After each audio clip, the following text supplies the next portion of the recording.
The storm desk. Read the storm, book the roofs. 3 reps quote the same house. One comes back at 12 grand, one at 14, one at 10. Because he discounted in the kitchen and never told the office why. Same roof. 3 numbers. They're guessing on different gaps, and the company eats every gap. By the end of this, you'll know how to build a price list that prices every roof the same way, so your margin stops leaking between the truck and the contract.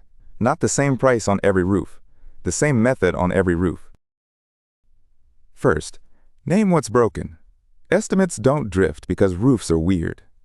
Roofs are supposed to vary. Pitch, layers, deck condition, access, material. All of it changes house to house. That's normal. The problem isn't the roof. It's the method.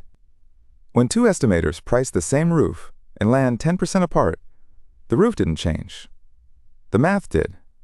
A standardized price list doesn't make every roof cost the same. It makes the variation deliberate, traceable, and reviewable. 3 ways an estimate drifts, and a real list kills all 3. Scope drift. 2 reps include different work for the same roof. One prices starter, strip, and ice barrier. One assumes they're in the shingle price. Input drift. Same scope, stale numbers. One uses last quarter's shingle price. One uses a labor rate he likes because it wins. Authority drift. The price was right until someone cut it in a kitchen with no floor and no record. Definitions cure scope. One version source cures inputs. Written floors cure authority. Tip 1. Write down what the list is for before you build it. A working price list has 3 jobs. Protect margin, protect speed, protect clarity. Put 1 sentence at the top everyone can quote. This list standardizes estimating inputs. It does not replace inspection, code review, supplier confirmation, or manager approval on unusual scopes. That sentence ends more arguments than any policy memo. The list makes the routine fast and the exceptions visible. Every line needs 4 things, or it isn't finished.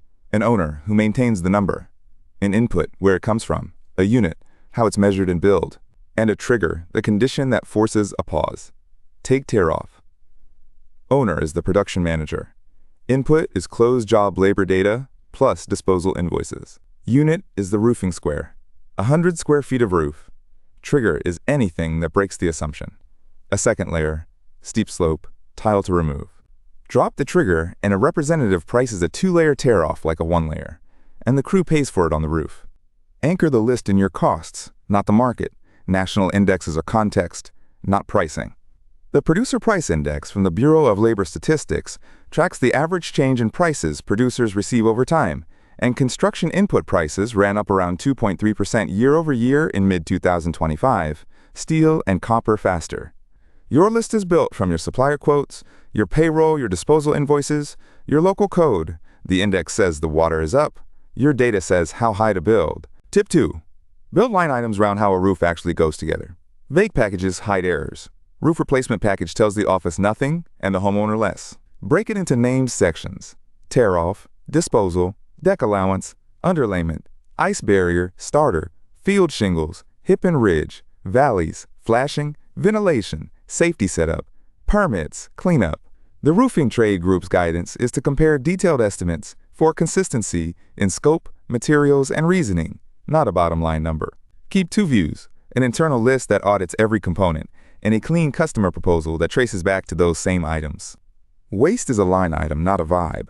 Offcuts at hips, valleys, and dormers are real material you buy and throw away. Common field practice is roughly 10% waste on a simple gable, around 15% with multiple hips and dormers, and 20% or more on a heavily cut-up roof. Put those tiers in the list so a representative picks a waste factor by roof complexity instead of typing whatever feels safe. Off by 5% on a 30-square roof is a bundle the crew is short, and if code requires a component, it's scope, not an upsell. Tip 3. Build review triggers for risky roofs. This is the highest leverage feature you can add, because it catches the jobs that wreck margin and the jobs that hurt people. Make each trigger a required checkbox in your estimating tool. Steep pitch, multiple layers, soft decking, attached solar, masonry flashing, active leaks. Each one does one of 3 things: an automatic adder, a required note, or a hard stop labeled manager review required. Code is a trigger, not a guess. Under the residential code, where ice forms along eaves, The ice barrier runs from the lowest edge to at least 24 inches inside the wall line. A warm market representative never thinks of it. A cold market representative can't forget it. Safety is scope, and the threshold is 6 feet. Most residential roofs put a worker well past it. OSHA's fall protection standard requires that workers in residential construction 6 feet or more above a lower level be protected by guardrails, nets, or a personal fall arrest system. Fall protection has topped OSHA's most cited list for years, so this is a citation and injury concern, not paperwork.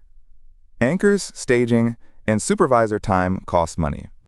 If a roof needs extra setup, the estimator needs a visible line to price it. A job that's harder to do safely costs more, and the homeowner should see that honestly. Tip 4.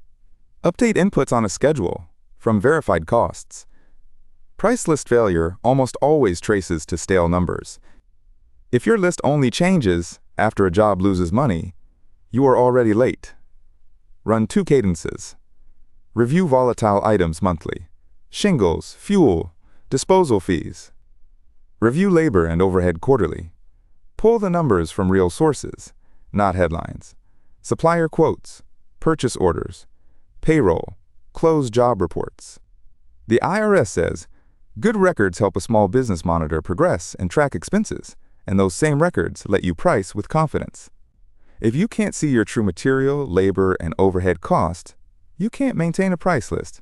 You maintain a hope. Here's the one that quietly bleeds the most. Markup is not margin.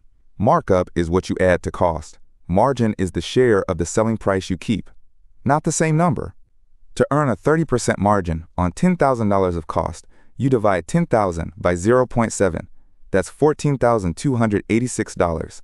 A 43% markup, not 30. Add a flat 30 and you think you're running 30 while keeping far less. So put a margin target in the list and let the system compute the markup.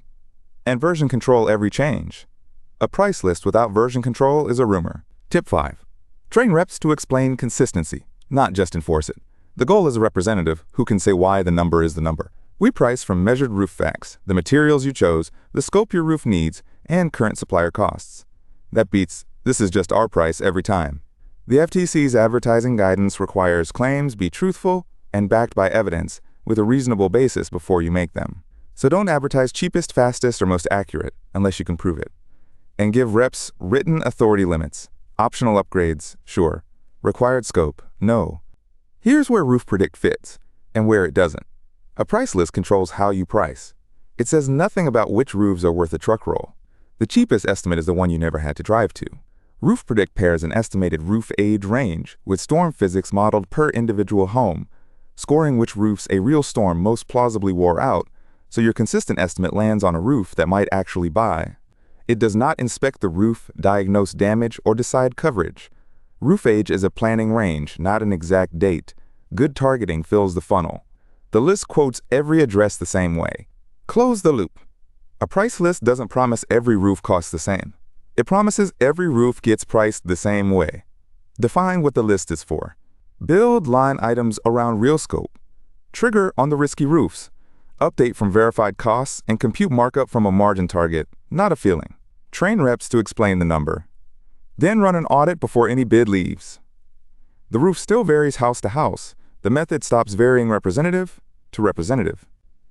That's how margin stops leaking.